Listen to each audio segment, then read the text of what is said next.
ఒక పక్కన వరి, సజ్జలు, జొన్నలు, మొక్కజొన్న తెలంగాణ ప్రాంతంలో పండించే పంటతో పాటు నా బిడ్డలు చల్లంగా ఉండాలి, నా బిడ్డలు శాశ్వతంగా అభివృద్ధి పదం వైపు నడవాలి అని ఆశీర్వదించే తెలంగాణ తల్లిని ఈరోజు తెలంగాణ సమాజం ప్రతిష్ఠించుకుంది.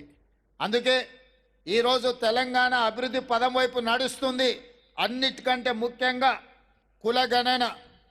ఈరోజు తెలంగాణ సమాజంలో తెలంగాణ ఈ దేశానికి ఆదర్శంగా ఉండే విధంగా జరగబోయే జనాభా లెక్కలలో కులగణను చేర్చాలనే డిమాండ్తో దేశానికి ఆదర్శంగా ఉండే విధంగా ఈరోజు తెలంగాణ రాష్ట్ర ప్రభుత్వం కులగణన చేపడుతుంది. దాదాపుగా 98% కులగణన పూర్తి అయ్యింది. ఇంకొక 2% ఉంది. ఆ 2% పూర్తి చేస్తే తెలంగాణ సమాజానికి సంబంధించిన ఎక్స్రే కాదు, మెగా హెల్త్ చెకప్ అవుతుంది.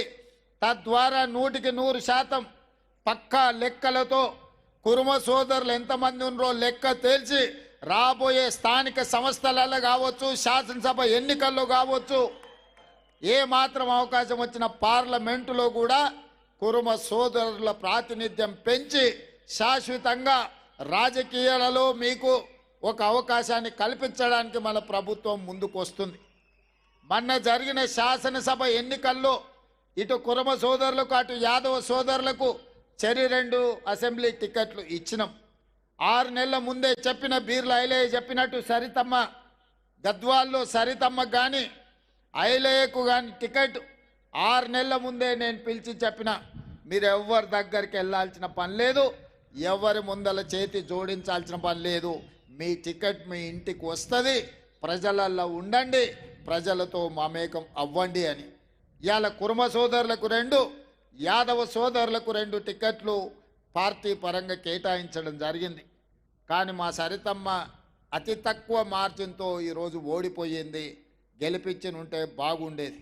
నేను కురుమ సోదరులకు నా సూచన ఒక్కటే, ఎవరికి మీ వాళ్ళకి అవకాశం వచ్చినా మీరందరు కలిసికట్టుగా ఉండి గెలిపించుకున్నప్పుడే మీ ఉనికి, మీ మనుగడ కొనసాగుతుంది.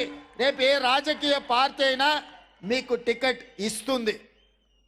లేకపోతే ఏమంటారు, కురుమ సోదరులకు టికెట్ ఇస్తే గెలిచే అవకాశాలు తక్కువ ఉంటాయి కాబట్టి ఆ టికెట్లు తీసి ఇంకొకరికి ఇవ్వండి అనే ప్రమాదం ఉంది.